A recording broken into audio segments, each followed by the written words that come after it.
Good news mga idol, magbabalik na sa wakas si Paul George at inaasahan siyang maglalaro na bukas laban sa Chicago Bulls matapos niyang pagdusahan ang 25 game suspension. Malaking tulong ito para sa Philadelphia 76ers dahil kailangan nila ngayon ng dagdag puwersa at panalo. Sa kasalukuyan, nasa pang-7 seed sila sa Eastern Conference na may record na 39 na wins at 33 losses. Delikado ang sitwasyon ng Sixers dahil mula ika-5 hanggang ika-10 na seed ay dikit-dikit ang laban sa standings. Ibig sabihin kahit isang sunod-sunod na panalo o talo, pwedeng magbago agad ang kanilang pwesto. Dagdag pa dito, nagpapagaling pa sa injury ang kanilang mga key players na sina Tyrese Maxey at Joel Embiid kaya mas lalong nagiging crucial ang pagbabalik ni Paul George para sa kanilang kampanya.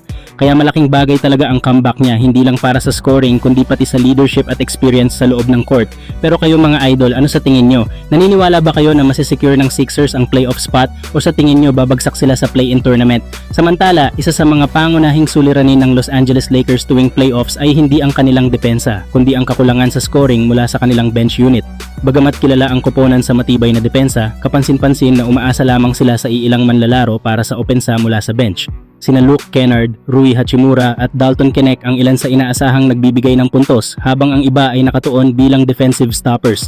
Gaya na lamang sa kanilang huling laro, 22 puntos lang ang naitala ng bench ng Lakers kumpara sa 31 puntos ng Detroit Pistons. Isang malinaw na indikasyon ng kanilang kakulangan sa produksyon mula sa second unit.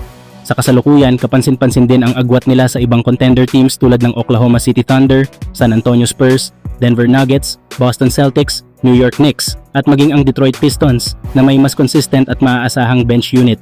Sa ibang koponan, kahit bench players lang ang maglaro, lalo na sa back-to-back games, kaya pa rin nilang manalo laban sa kumpletong lineup. Dahil dito, mas nabibigyan ng sapat na pahinga ang kanilang mga superstar, bagay na kulang sa Lakers. Kung nais ng Lakers na maging tunay na contender, kailangan nilang mahanap ang tamang balanse sa pagitan ng depensa at scoring mula sa kanilang bench unit. Samantala, kung makukuha ng Lakers si Peyton Watson sa free agency, malaking tulong talaga ito sa kanilang lineup.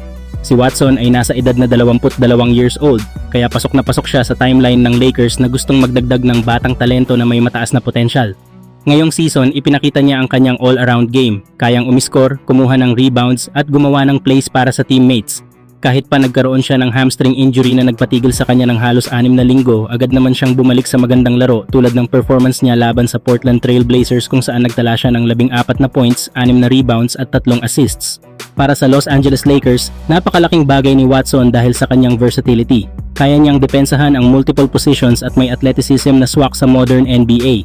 Isa rin siyang player na hindi kailangan ng bola palagi para maging effective, perfect partner sa mga star players. Kung sa Lakers siya mapupunta, may malaking tsansa na maging bahagi siya ng starting 5 o isa sa pangunahing rotation players. Hindi tulad sa Denver Nuggets kung saan madalas siyang nasa likod ni Aaron Gordon, sa Lakers mas mabibigyan siya ng mas malaking role at pagkakataon na mag-shine.